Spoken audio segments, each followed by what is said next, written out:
We've been running these shows, this Dare Greatly podcast, mostly twice a week since going back to October. So it's really great having you all here for this.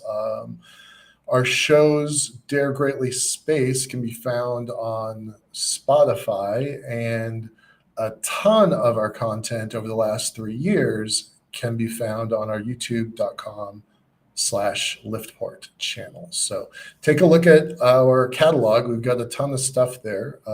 We're moving some of it to Spotify, but not everything. So definitely going to want to check out the archive there. By way of background, the shows that we do happen on Mondays and Wednesdays at 5 o'clock. We focus on kind of 3 big ideas: the money, finance, and capitalization of space, national and international policy and documents that relate, and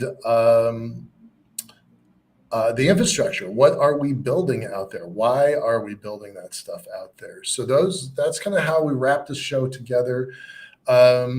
And our show consists of kind of 3 kinds of shows. We have a news wrap-up and roundup. We have a deep dive into a technical paper or document. And then my favorite kind of show, and I think your favorite kind of show, is we have a guest. So we have that tonight. We have a guest tonight. So super happy about that. I'll have Dr. Tompkins introduce himself here in a moment, but he's been on our show, I guess it was about 1.5 years ago, something like that. It was a different show. It was a different program. The Conversations for the Future and the Foundation for the Future hosted the show for a while. So that's our program. That's the Dare Greatly Space. It looks like we're going to add another set of shows coming up soon. So I'm just going to tease you that that's in development. So pretty happy about that. And then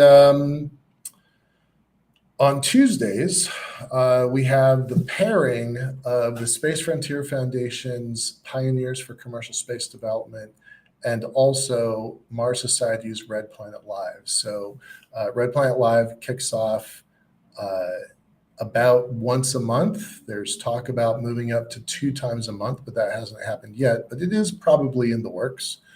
And then Space Frontier Pioneers program, that is the remainder of the month. It's either 2 times or 3 times a month. And we just got some good news that both of these clients are going to extend and expand what they're doing. So we're really happy and grateful to our clients for having the trust in us that they do. On a housekeeping note,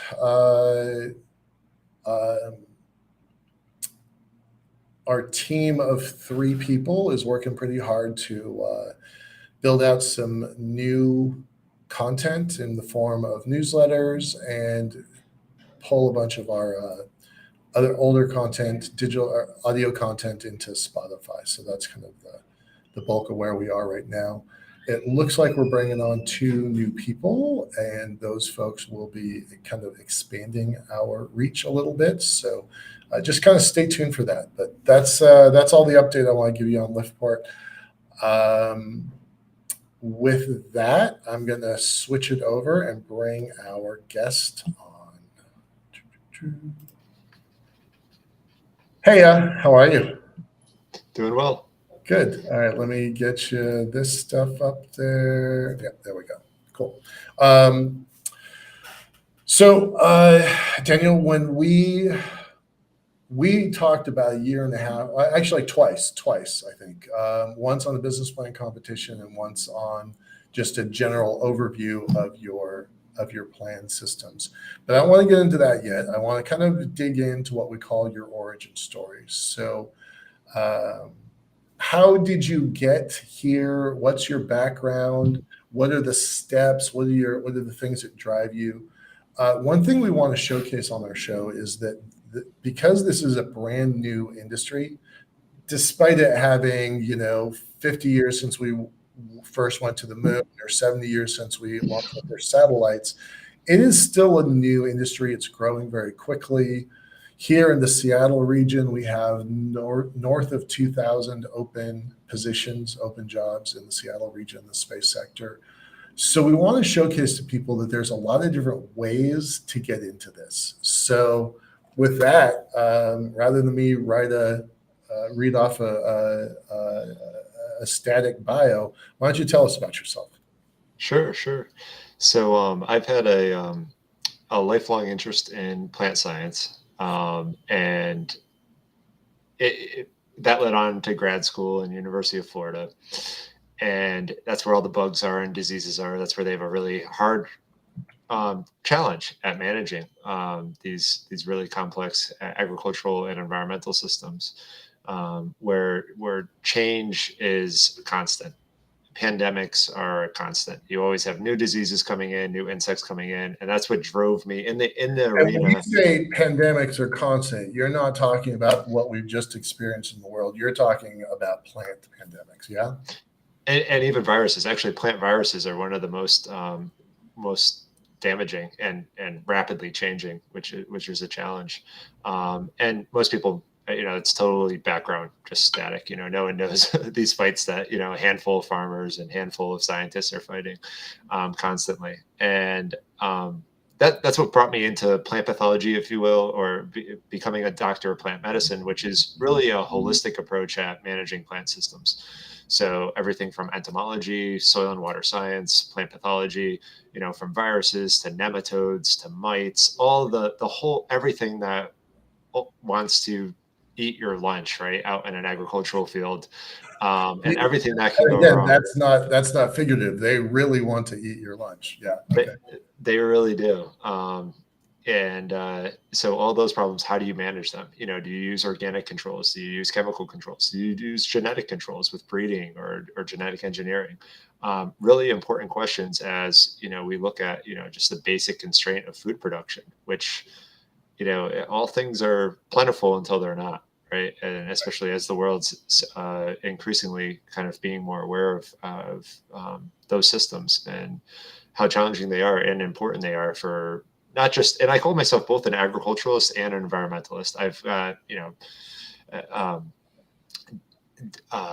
long-term forest dynamics and forestry background, very environmentally and conservationally focused. At the same time, very a lot of deep industrial agricultural experience as well, and really large scale production systems. What kind of experience when you large and deep? What do you mean? Oh, I mean, everything from 10,000 acre sugarcane farms. I worked for a variety of fertilizer companies and chemical companies and fertilizer companies. Worked in a plant pathology diagnostic lab where we do a lot of chemical testing. I've done a little bit of everything in agriculture. I kind of know out in the field and in the lab, kind of different than a traditional kind of PhD Mhm. program where Right. it's more practitioning focused, but then it's also really heavily lab based too. So I worked in California and kind of the salad bowl of the country in Salinas Valley, Mhm. doing research there. I did a lot of food safety work. That was my fellowship, my USDA fellowship through grad school, looking at how to make foodborne illnesses in our produce system less prevalent, which was a really hot topic about 10 years ago. And I saw the changes and challenges to implementing that, and kind of and kind of an older industry, if you will. So yeah, the parallels are really striking. Kind of really being an accidental space founder, and the parallels between agriculture and the space industry are rather similar in many ways, which is You're going to interesting. have to explain that because I don't know what you're talking about, but I don't want to get there just yet. I want to stick with your origin story. So, you say you've kind of always been interested in space. Um, Never, actually, Never, never. never interested. Okay, Always that's interested what in I want. plant science. Right. And so 5 years ago, actually more than 5 years ago, when looking at this challenge of going into space, I saw food production as just, okay, we don't know how to do anything in a post-oil world sustainably here on Earth, and here we are going to do, have these abundant, thriving. How do you do that? I was just kind of fascinated. I saw SpaceX, starting to land those rockets and that mission, and actually was sitting around the Tampa hackerspace. I was learning about 3D Yeah. printing and Yeah. robotics early on in 2013, 2014. And, what started as just a lab bench conversation in a makerspace and watching SpaceX rockets land and talk about all this deep stuff. And, the solution always went back to like more power and more robots were going to solve like the problems of the future.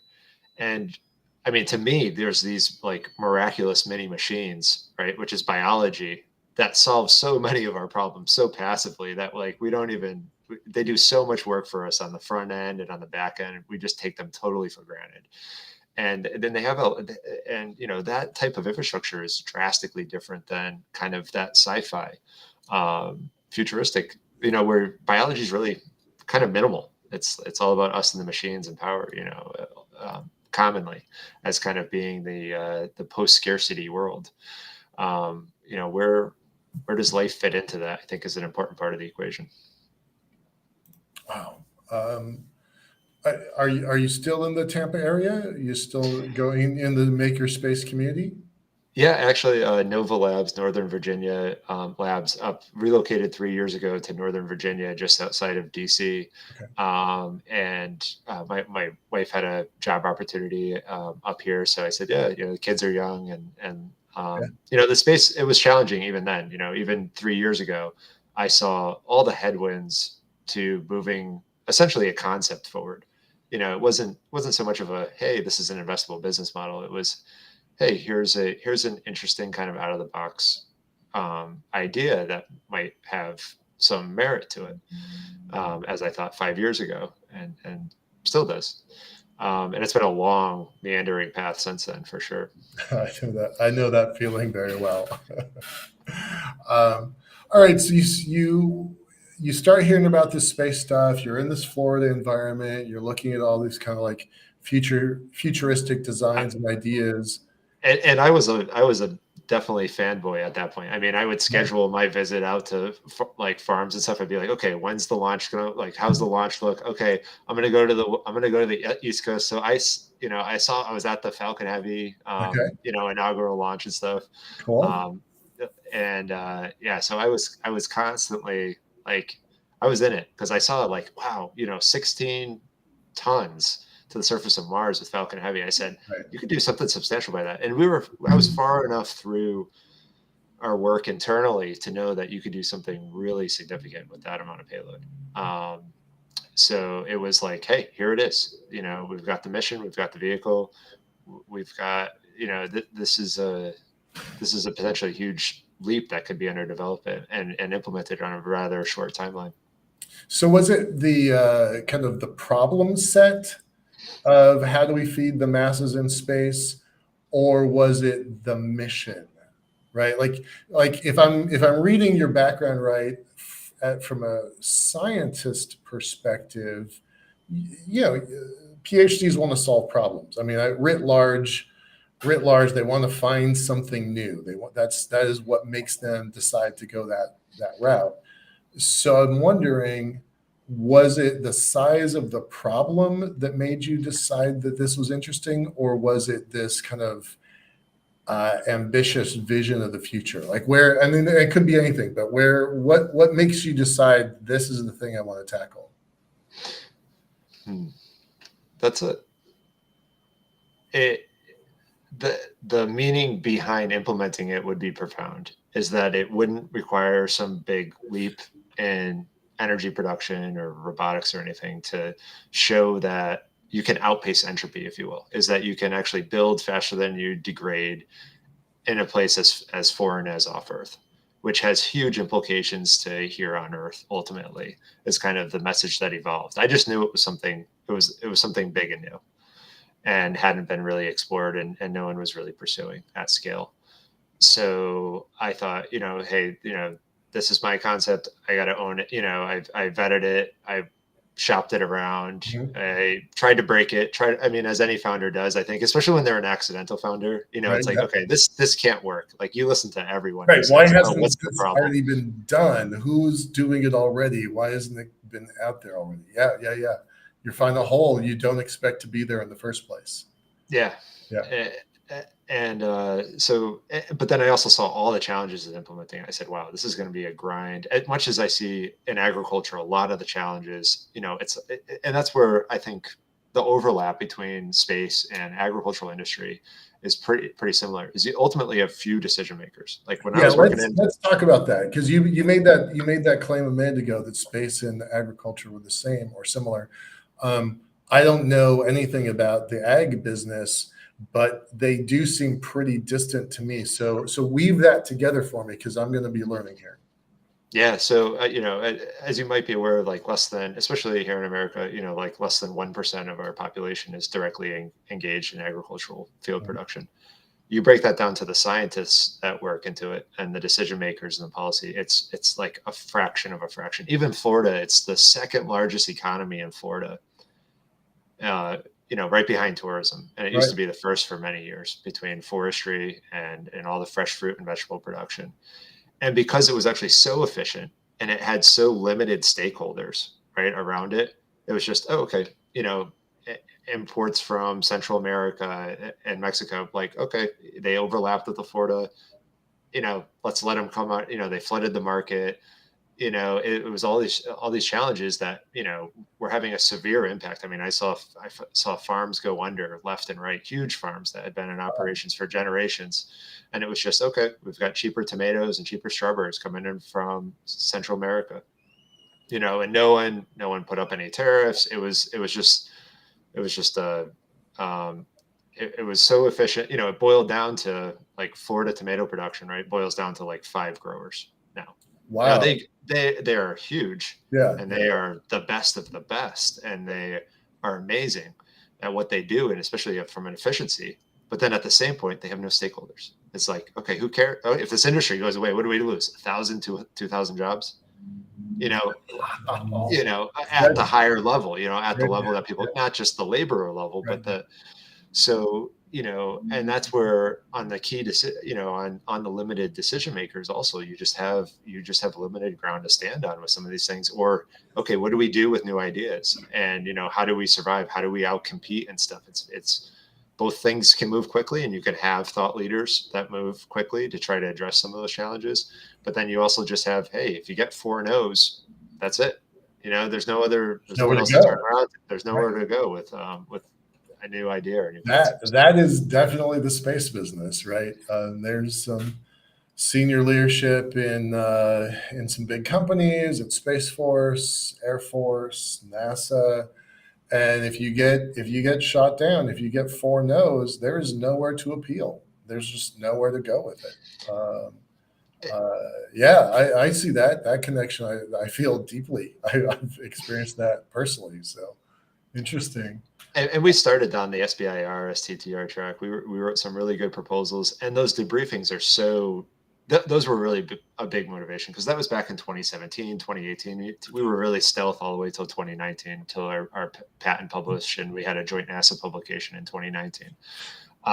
So back then, it was just this crazy idea I had kind of kicking around in the back of my head, windshield time as you're driving across Florida and stuff. Right.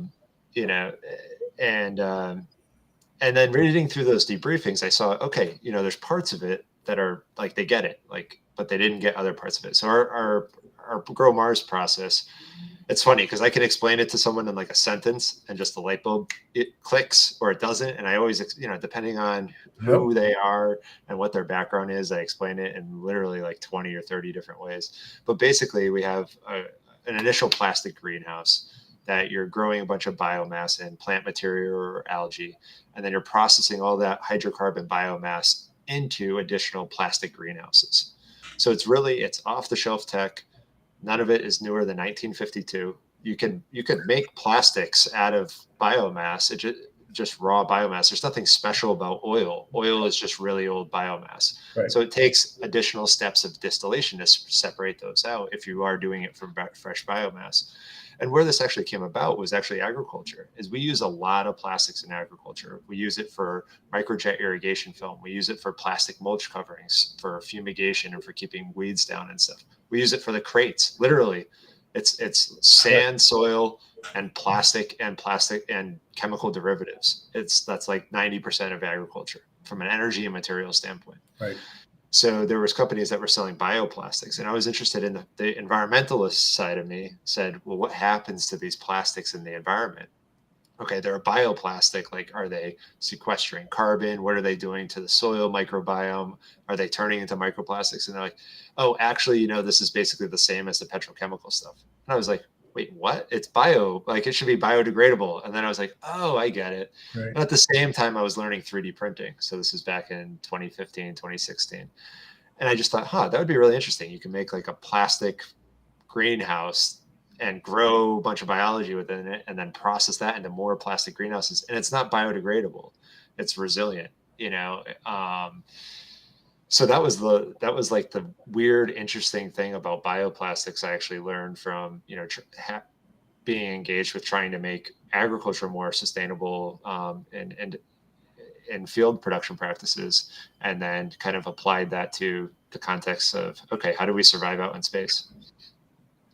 Well, so let's stick with the chemistry here for a little longer because, as you know, as most of our audience knows, I'm pretty weak on chemistry.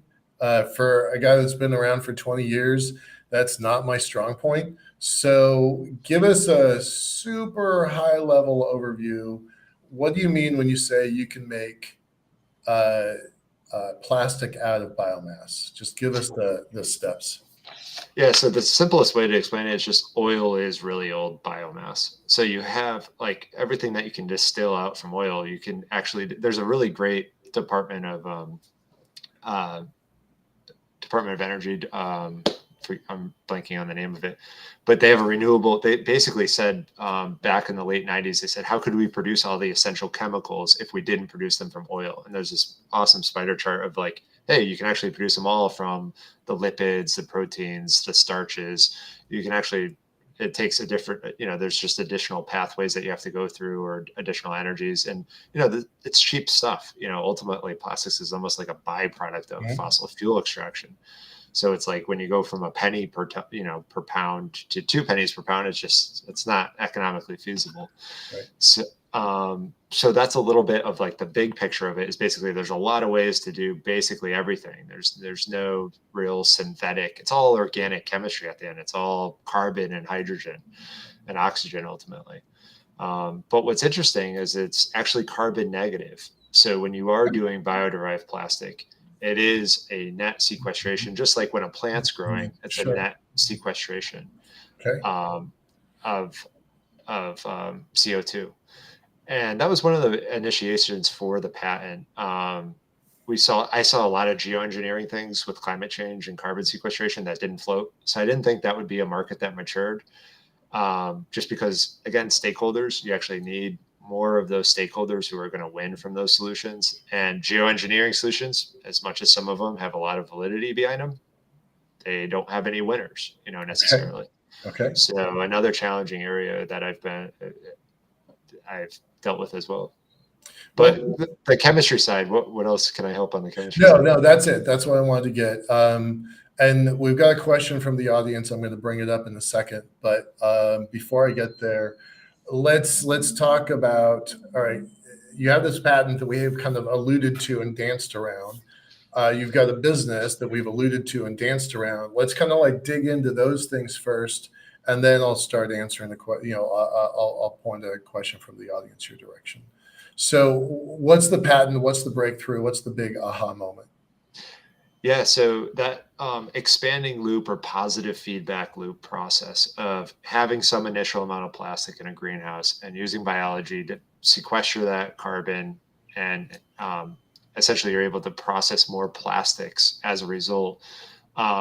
That was patented. There was no prior art. No one had conceived of doing that. There wasn't really a need to. There's not. Space is a great filter for having absolutely nothing. Like you have to create your resources. Right. You have nothing, and the economics are totally different. And going into the founding kind of story of it is that's what I often got pushed back on. Was I did an AWS accelerator very early on, 2018, and I had already gone through a lot of the technical. AWS, Amazon Web Servers. AWS Space Accelerator. Yeah. Okay. And that was the first kind of public kind of pitching and shop it around to VCs. And they're always interested in the space story of dual use, Earth and space. Right. And I knew the economics of it. And it was just, hey, we're not doing anything new on the plastic side. I tried to sell that hard, is that there wasn't a lot of technological development risk to what we were doing. This is all, it's published 1,000 different ways in 1,000 different languages. The energy, the power, like the mass of it, we're not trying to fit an Earth-based market. This just looks very different when off Earth. The economics and environment of space are nothing like that of Earth. They're not mutually exclusive. So I really tried to sell down, like, there's no Earth app. Like, maybe we could do carbon sequestration, but like, this is a very pure space play. It's a very de-risked, pure space play that has big implications for doing these grand things. And vision. How did they receive that? Because I have pitched elevators on the moon, current technology, buildable now. We know how, we know what, and it's like deafening silence because we're not breaking enough barriers or whatever the reason. I don't really understand. But how did they respond to that? Because they tend to want things that are new, cool, and sexy. And you're like, it's only sexy up there. It's only cool up there. So how do they respond to that not having a dual use technology? I still get it. I was just at a conference, and one of the leaders, I said, there's this systemic problem of investability and what we need to build the higher frontier. Mm-hmm. And there's not like, oh, we'll eventually get there. Eventually is not a signal word. Like, NASA uses it with these, and they finally, the federated board for NASA finally has these grand goals of preserving humanity in there. It's great to see, and space settlement and all this stuff. But they still say eventually. And even it's taken years just to get that language in there, and it's not everywhere, and there's no time sequence to it. It eventually is not a signal word. The Moon to Mars, they never look beyond. Even the most recent Moon to Mars planning session, at least what I've been told and aware of, it's still, they have nothing past initial, like 30-day missions and stuff. And ironically, right? So when you go off into space, you have three options. You can bring food, you can bring greenhouses, or you can bring a machine that takes an initial greenhouse to make greenhouses exponentially. The third option, right, which is space settlement, that's what I was solving for, is actually the smallest of all of them. Right. So if you're talking about efficiency, and biology is this flaky thing where it's like, oh, it can't be relied on and stuff. But actually, if you're trying to solve for the mass equation side of things, the space settlement side and innovation side of things, the space settlement side is really the golden ticket. That's where the really exciting stuff kind of comes on. Otherwise, we're doing the same kind of things we've done for the last 20 years. You've heard me talk about it. If you're not having babies in space, you're just camping, right? And you can't have babies in space if you don't have food, right? So they go hand in hand. So let's dig into that some more. You came up with three ideas. Bring your own. Bring greenhouses. Bring your greenhouses, or make a machine that can make greenhouses that can make everything. And this is the one that is the cheapest amount of mass and current technology and available, right? But nobody is doing that because they're only focused on short-term missions, right? So that's the disconnect that we're in right now, is everybody's focused on short-term missions, therefore your tech is not relevant. Is that summarized well? That's the deep space side of things. The other side of it is just resource conservation. So as we go to the moon, right, carbon is really limited. Nitrogen's really limited. Currently, like the ISS overboard vents that all as part of the air revitalization system. Totally terrible idea, by the way. Terrible to throw that stuff away. We could be, every year we could be producing 4 metric tons of greenhouse material out of the waste CO2. And that was from our lunar architecture publication, which is very similar to the ISS operations. So yeah, that's like, at first I was like, there's no CO2, there's no carbon, or it's really limited on the moon. It wouldn't float there or whatever. And then I thought, oh, well, all that exhaled CO2, like there actually is a big source. And especially if you compound waste onto that, we're not going to be deorbiting our waste. So there's actually a significant amount of carbon and plastics that can be upcycled too from that process. So it's, we want to be good stewards. Our lunar architecture is all about being good stewards of carbon and nitrogen, rare resources on the moon, and showing that actually in a really extreme, more extreme environment than Mars, we can still thrive. Moon is definitely harder than Mars from that standpoint, from a resource standpoint. So, that's what drives me is like, hey, we have a lot of challenges here on Earth. We don't know how to do next to any of them in a post-oil world, especially continue to expand and grow as an economy and as a population. But if we can do that in the extreme environment of the moon, that's like the hugest take-home message for Earth, is that you can thrive, you can create your own resources, you can do resource creation and grow at a sustainable rate, which, that's what we're trying to solve for with the space, back to like the Mars concept. You're not trying to solve, what's some minimally viable critical mass. You're trying to solve for like, okay, how do you go from 2 people to 3 people? Like, how do you have more housing, food production, air revitalization, oxygen? How do you go from the resources to support 2 people to 3 people? Yeah. Like, that's a huge leap. And what's that rate? And the rate's really fast. The rate. Yeah. The rate is really fast. So we double food production capability basically every 3 years on Mars, which is way faster than humans produce. Humans produce like the average human population rate is like 1 to 2% per year, which is really small. Like, think of it as a business, like growing 1 to 2% per year would be nothing to keep up with. So food production, right? How do you expand? It's not some giant challenge. Like it is if you have a whole bunch of people, a whole bunch of food, and then the ships stop coming.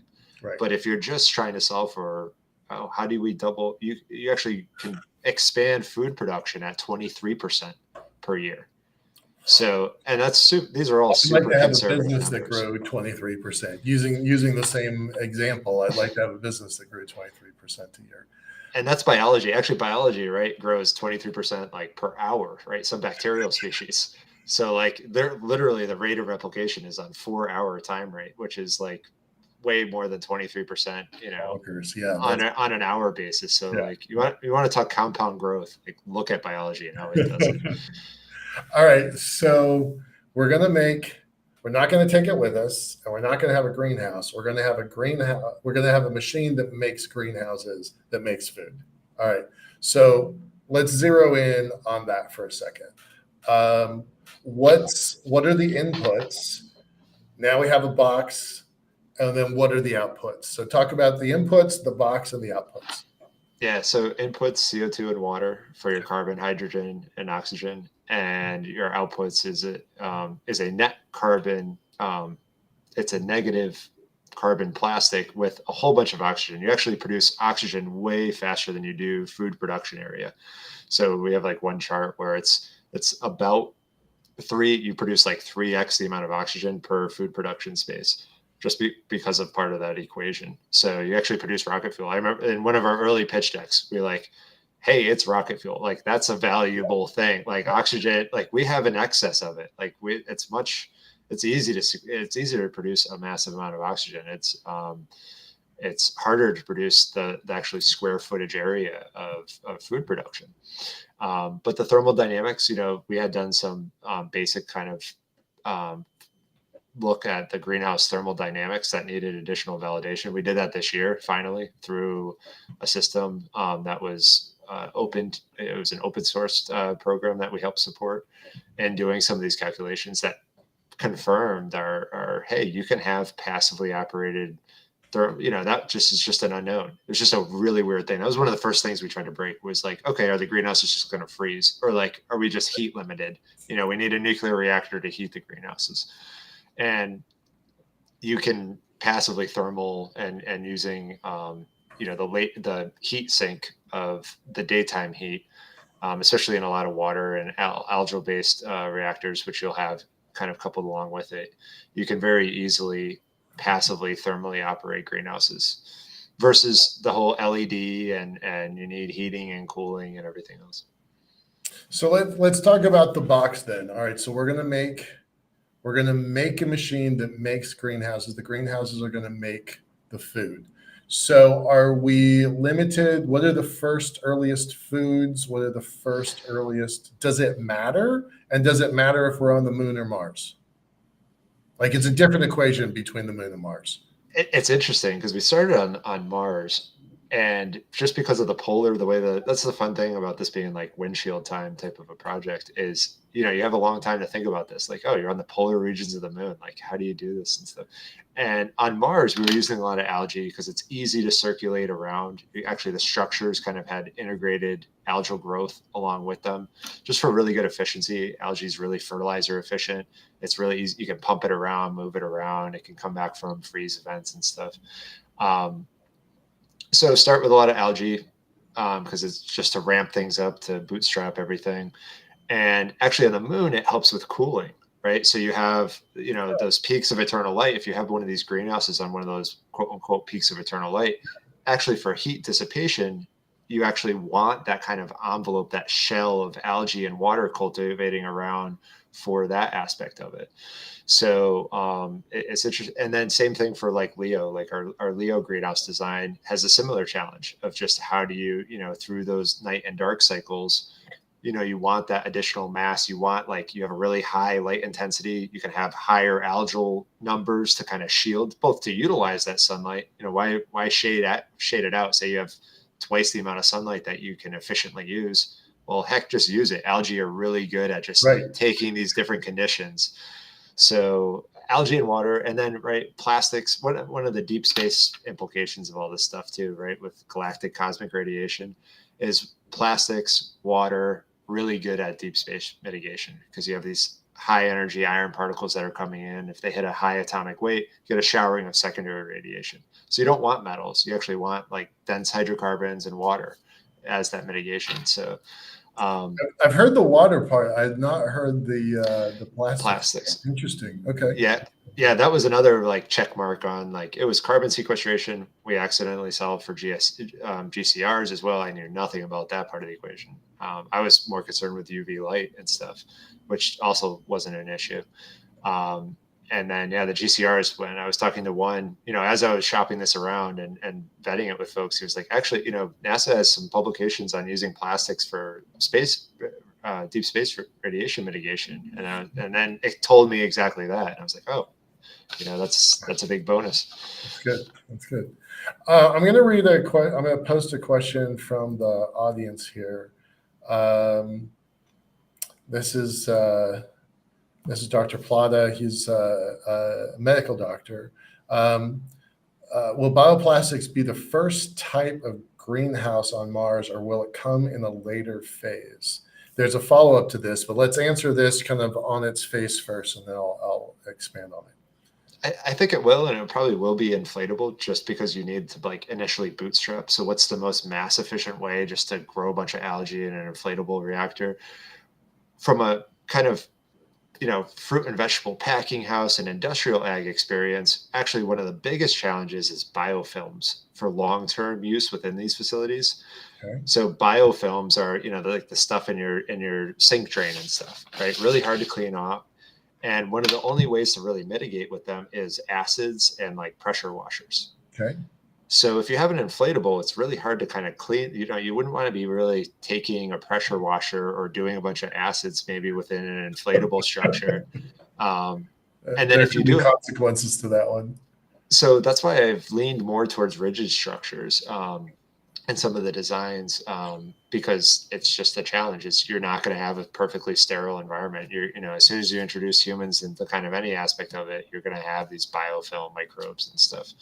So, you know, being able to clean them and maintain them is a huge challenge. And you'll see this too at, you know, biosphere and stuff, that biofilms are a thing. Even on the ISS, they have biofilm issues in their systems. So it's and in packing houses, they have the same issues. So it's yeah, I think the rigid structures are going to be like long term, you know, more maintainable. but maybe some additional inflatable to bootstrap. And then the follow-up question on that, use a very large inflatable one first. If you've seen the inflatable surfboards, right? Which are what's called drop stitch technology. So they have all those internal supports and stuff. We're not really trying to, the whole dome architecture, and there's some great papers too, part of the AIAA that were published on like domes a bad historical precedent. Like every dome that's been created like has had a lot of problems on Earth, like maintainability, expandability, and stuff. So I'm not a geodesic dome fan by any means, for those just historic reasons and challenges. As much as they are mass efficient, I don't think we're mass limited. I don't think solving this equation really has to do with mass efficiency. Well, and that is Plata's next comment, which is a starship fleet will deliver tens or even 100,000 settlers. Wouldn't we initially need to ship very large inflatable greenhouses first? So you're saying maybe not inflatables, but something that's a rigid structure that you can kind of Lego together, bolt together. But you are saying greenhouses first. I never. Yeah, greenhouses it can do a lot of work, waste processing and building materials. They're just a really productive resource to have, and they should be a critical part of how it's convincingly scalable. Solving for tens of thousands of settlers is a huge challenge. It's how to basically cut off a small city from everything else and feed them, and it's that instantly to implement that instantly is a huge challenge. So how do you have that seed-based system? How do you have a system that scales with the needs is I think one of the challenges. And I just, from a mass equation, when you talk about those big numbers, when it's just, the critical mass, like if we have 100 people or 1,000 people or anything like that, it's just, why? Why does that magically make it sustainably? Like what, I haven't seen a convincing layout for that. And, ultimately, you're not going to have enough space within those ships. Like if you do the calculations, you can't fit enough food. And for those people, you can't even fit enough greenhouses. And for those, that many people within even really super heavy lift architectures, you just can't do it. You have to produce the greenhouses in sight, or you have to have a very futuristic food production system. The math just doesn't work out. In a way, you're saying this is the opposite of ISRU, because NASA's really focusing on in situ resource utilization, and you're like, yeah, let's take some stuff that's there and add it to our system, but we're going to have to build our own resources from the atoms up, from the molecules up. That's almost what I hear. It's not. I know it's not accurate. I know it's not exactly, but I'm comparing that. There's so much effort in the ISRU community, and you're saying, okay, like that's good, but then this ISRU by itself isn't maybe enough. Am I reading that right? ISRU in its various forms is not so much on resource creation, unfortunately. So a lot of it is, building blocks. But are those building blocks actually giving you some gain from that activity? So if you do a sintered, habitat out of regolith, is that structure doing resource creation? Ours is the only architecture that does that. It's when you make a greenhouse and that greenhouse is producing resources to produce another greenhouse, and it has this positive feedback loop system. And that's something that it's not an active structure. Ultimately, it's just prone to entropy and it's going to degrade, or, okay, now you have another, house. But we're producing the whole chemical backbone for, okay, you need hydraulic oil, you need whatever, all those chemical needs that you have, your synthetics for production of clothing, for lab equipment, for all the lab-based chemicals. It's as much a chemical manufacturing plant as it is a food, and air oxygen production and carbon scrubbing and food production and waste processing resource as it is anything else. It's everything all in one. I think that's a super important part of the conversation that so far I hadn't really connected. It's resource creation across the board. It's a chemistry set that can, yes, get you food, and yes, get you plastics, and yes, get you rocket fuel, right? It's really, you mentioned the phrase reactor a little while ago, and my brain went to, some of the small nuclear reactors. My brain went to energy. It didn't go to chemistry, right? And maybe that's my own kind of ongoing lack of knowledge of that field. But I was thinking about energy, and you're really saying, like, let's build things from the building blocks level. That's really interesting. I think you might want to expand on that a little bit when you are out there making pitches, when you are starting to talk to people, because the food element certainly is important, but the chemistry side of it might be more important sooner. I'm spitballing here. I'm spitballing here. I'm brainstorming here a little bit, like live on the air, which is not what I would normally do. But it just kind of, I had a little bit of a flash of insight there for a second. And to that, we shopped it around, the commercial Leo destinations folks, and what are you producing? We can produce a lot of chemicals. Like the foods, not as exciting. The air revitalization side, not as exciting. It's like, okay, it's a rather still conservative industry in those regards. And so okay, well, what are we manufacturing? Like we can produce the chemical needs to support that in space manufacturing. That may be that first kind of revenue generating investable scheme, because a lot of it is just money in, money out. Every kind of thing that I've mapped out is just, okay, for things to work, it's basically a no X return, it's a 1X return. So having that stepping stone of, okay, you have a plan to produce this at scale. Okay, now we can solve this part of the equation for it, and it doesn't subtract from the rocket equation, because actually all this ISRU technology, it actually takes away from rocket companies, is it reverses the rocket equation. You need less rocket launches. They're ultimately at their core rocket companies, so it's a net sum loss to actually solve some of these things. Efficient.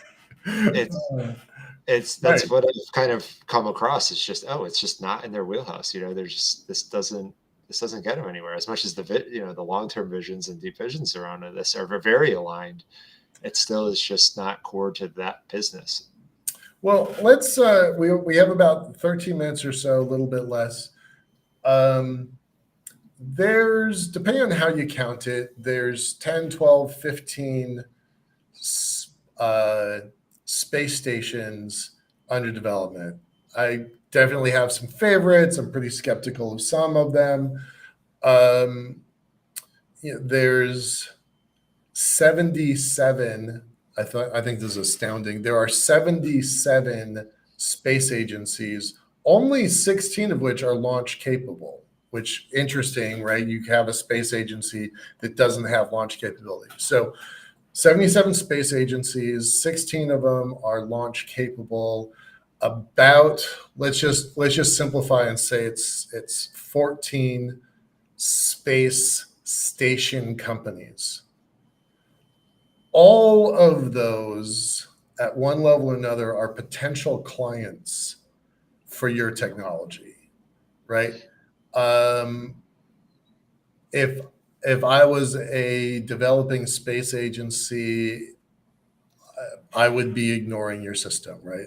Like developing space agencies are focused on environmental management, real estate management, watching for piracy, looking at flood maps, like their weather, like that's appropriate for most of those space agencies.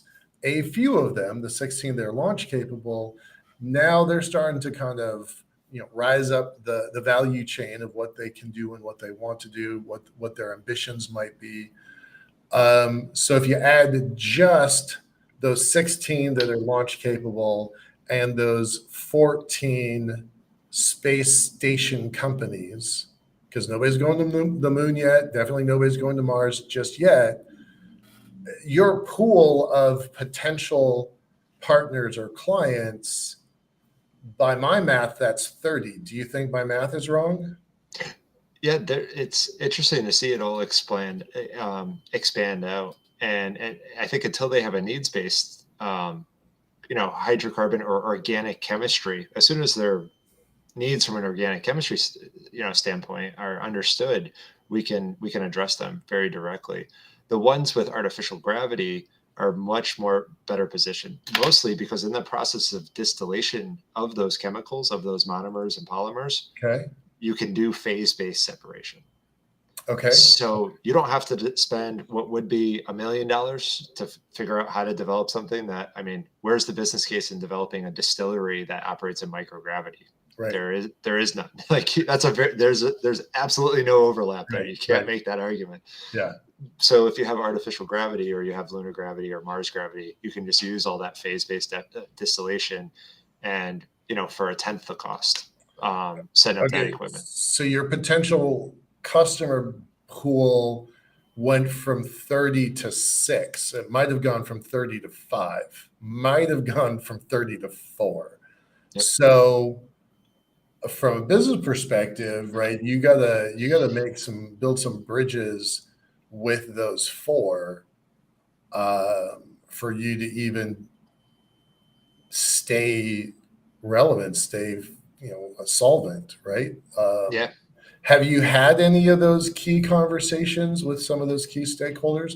You started this conversation saying the agriculture business is really similar to the space business in that there's only a few potential stakeholders that have relevance and significance. And now here we are with my own math going from here down to here to here to here. Totally proves your point. I think that's pretty interesting. But have you had any conversations with any of those likely stakeholders? Yeah, and it looks like the way forward is just how do we, rather than everyone from an E-class, actually E-class systems, I'm not sure if you're aware of this, are more expensive. Environmental controls and life support system, ECLIS, environmental controls and life support systems, are a larger cost than launch costs. So those systems cost more than launch. So immediately, but they're the most critical, and they're the most, you're not going to, just like NASA, they did all this bioregenerative life support work before chemical air revitalization, as they did it all in the 60s. It worked. They figured out how much lighting and algae they needed to do air CO2 scrubbing and oxygen generation. They didn't have a sink for it to go. They said, what are we going to do? Make them eat the algae? It wasn't palatable. They didn't have a plan for what to do with it. So if they had thought a little bit deeper, especially about the moon, again, none of this technology goes back longer than 1952. If they actually thought, how do we stay with the resources that we bring, right? How do we turn dinner back into dinner again in a week or 2 weeks? Oh, I like that. How do we turn dinner back into dinner? All right, that's cool. That's a good line. You should keep that line. And how do you do it cleanly, right? There's all the human pathogens, but so much of it is just exhaled through our mouth. We forget, a lot of that carbon is just exhaled. You don't have to deal with all the messy stuff, right? And the human, health issues and stuff.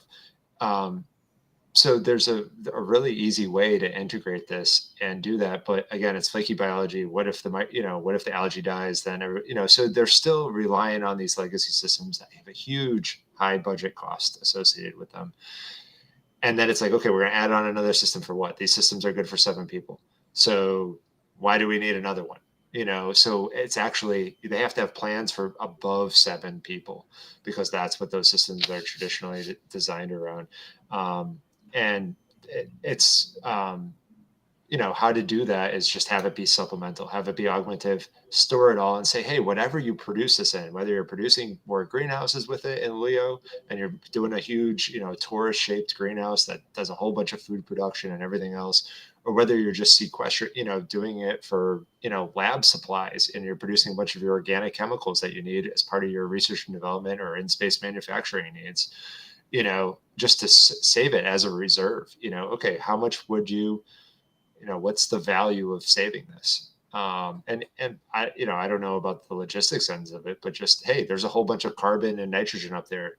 Can we send it off to the moon? What value would that have going off to the moon in 20 years or 30 years and just keeping it in Leo? Yeah. I've been angry that they've been throwing really valuable stuff overboard at the ISS for 20 years. Give me a junkyard. Give me a space to have that stuff just collected. We can't do anything with it today, but eventually that, $10,000 a pound to get there in the first place, there is value in all of that waste. So. And interesting enough, like working in the plant diagnostic lab, within 24 to 48 hours, we could diagnose whatever virus, fungi, bacteria, nematode, fertilizer, nutritive issue was wrong with a strawberry or tomato plant. And human for $30. Right. Human health, you can't do that with. So No. I loved working in plant science because there was no red tape. You could haul with genetic engineering. There was just not the ethics, and plants are really resilient. And when one dies, people don't really care, Right. or when you're testing for these things. So that's what really I love about plant science is that aspect of being able to move fast and break things and not have a huge health, huge cost associated with it. Same thing for plant rated habitats in space. It's saying, hey, these are plant rated. Plants are much more resilient than humans. This is not a human rated greenhouse in space we're talking about with the risks associated with it, with the environmental profiles. So when you see these big torus shaped greenhouses and stuff in space, it's like, you got to remember, this isn't operating at pressures for people. Plants can take much more, much lower pressures and totally different atmospheric compositions and thermal thresholds and everything else like that. So, that's the aspect of, and I remember talking to some people about reusing metals, reusing those resources. And they're like, yeah, but how do you process those all in?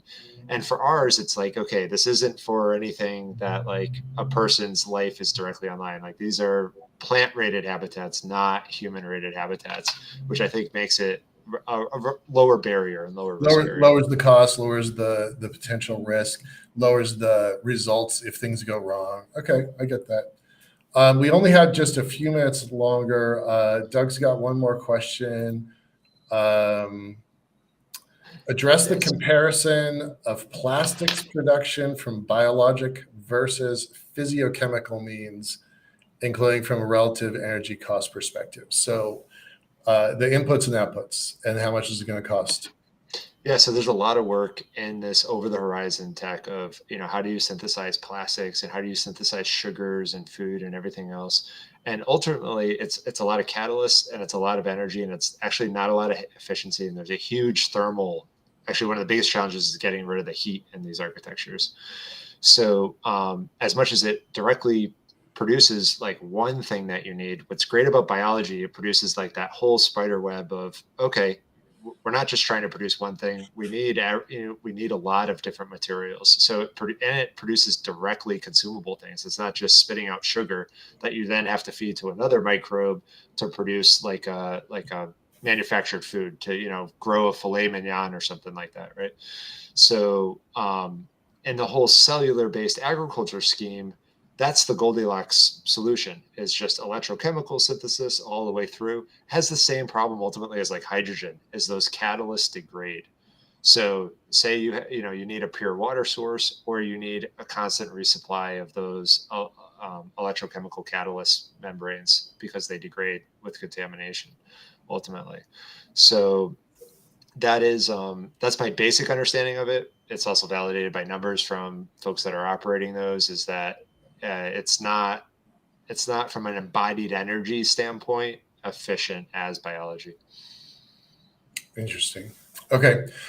We just have a moment left. Pull out your crystal ball. Imagine 2025, 2030, and 2035. How many people could you feed? Given your company getting funding, given that the technology is in demand, that we build space stations, whether it's on orbit, the moon, or Mars, my favorite, the Lagrange point station, how many people are we feeding And what are we going to build? What are we going to have up there? We can grow the rate that we can expand the rate at 23% per year, and human population grows at 1%. So it depends on how many people we send, how fast the population is expanding. We can produce all the basic needs plus 20% basically. So what we do with that is how much. Yeah, I'm not sure what we do with all that excess, honestly, or how much focus we have on having that excess. Um, and then I'm sorry, from a number standpoint, is that what you're going at? Yeah. I mean, there's what is there? There's 7 people on orbit right now. Yeah. There's Oh, okay. periodically there's as high as 14. I think the highest number we've had is 18, depending on if a commercial carrier is up there, plus ISS, plus a full contingent of folks on the Chinese Heavenly Palace, and there's a changeover. I think we're limited to either 18 or 20 people on orbit. 6 and 6 plus 3 plus 4, maybe that's a stretch. But that's what we could do today if everything that we wanted to do, we launched at the same time, was all concurrent. Call it 20 plus or minus. 2025. In 2025, 2030, 2035, how many people are we going to have to how many people are we going to have to supply spaghetti for, right? Yeah. You can make spaghetti on orbit. Yeah, I think this type of process, this type of resource efficient, energy efficient process could support them all just with their waste. Like literally send up food and people, and from that exhaled CO2, you can produce the greenhouses at a rate that even with micrometeorite impacts, which are actually the most important for degradation of these systems, just because you have large greenhouses out there, but you can produce them at a fast rate. You can produce a new one every 3 years, and then compress it and use the old one for radiation shielding or whatever you want to do. So, yeah, I think, if this process is integrated kind of across the board, it'll be a very sustainable kind of untethered approach to being out there. Hopefully, we throw this on an interstellar probe and, this is very von Neumann, but way before I knew what a von Neumann machine was. I mean, biology is the only von Neumann machine. So, this is just making a tougher membrane for it, if you will. Awesome. All right. Thank you very much, Dr. Tompkins. Appreciate you being a part of this. Always fascinating to kind of hear your perspectives. I'm looking forward to kind of what happens next. I want that future. I want that future where we have like limitless growth. All right. Hang on a second.